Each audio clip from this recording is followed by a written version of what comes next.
one of the questions that we had that, of course, everybody who watches and is involved in the markets in this country wants to know the answer to. And we've just heard that, indeed, the markets will open tomorrow on time. The New York Stock Exchange and the other, the Mercantile Exchange, all of those will be open. So you're expected to show up for work if you work down there, folks. And that will get underway as planned at 9:30 a.m. when the market's always open. So let's get you the latest on the storm now from our chief meteorologist, Rick Reichmuth, who has done a bang-up job of covering this for us. And Rick, what can you tell us now? Well, I tell you, we have a really big flooding situation on our hands across a very large swath of land here. You can see these rainfall totals from this storm alone. Anywhere in the red is around 10 inches of rain, and you throw into these purples, and we have some totals that are much higher than that. Highest we can find in North Carolina at this point is 14 inches from this storm, and we have still rain falling, and so big flooding concerns continue. Anywhere you see this burgundy, we have flash flooding going on, and it's very significant across parts of Pennsylvania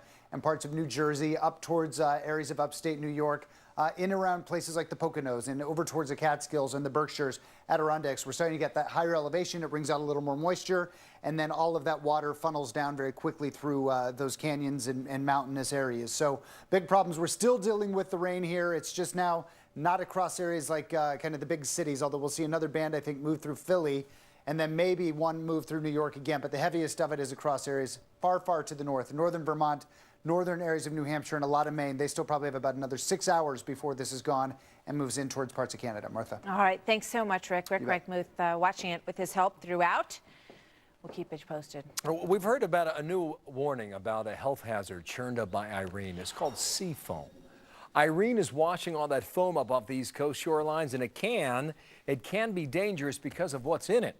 Dr. Mark Siegel, member of our Fox News Medical A-Team, professor at NYU Medical Center here in New York. You've been watching this. What is in the sea foam, Mark? You know, it actually looks funny to watch it, but it can be pretty dangerous stuff. We've seen it before in previous storms. It's also called the red tide. It can kill birds. It has pollutants in it. It has bacteria in it. It has proteins in it. And prolonged exposure can even cause birth defects. It can bother people with asthma, and it can cause skin rashes. So, you know, we saw Laura Ingle before, by the way, walking around, not in sea foam, but something very similar. And she was saying, this doesn't smell right. She was right to be wearing those boots. But we've also seen people on TV, little kids, running around in the floodwaters and in the sea foam. It's very, very, very bad idea. Well, what is in the water that would cause it to be dangerous? Well, I think the same thing as is in the sea foam is in the water, which is I'm worried about contamination with bacteria. I'm worried about solvent spill. You know, we're talking about houses that have been flooded, but when they're flooded, solvents get out into the water, and then they get out into the floodwaters. That's why Rick is always saying inland floodwaters, very dangerous stuff, because the stuff that's in there can actually cause infection, and again, it can lead you to be exposed to toxins you're not supposed to see. Well, that takes us into a story that we're going to be covering for days now in areas of Philadelphia, Pennsylvania, all over the state of New Jersey, here in the state of New York, possibly up in the Northeast as well. When it comes to flooding, what are the medical concerns? My number one concern is you're ready to get back to business as usual, but you don't understand that there could be something lurking in that water. You think everything's okay, you know, and you're walking along and you hit something sharp and you end up with a cut, or you end up with something you don't realize. You could fall and break a bone. That's number one. Number two is we're talking about clean water. People don't all have power.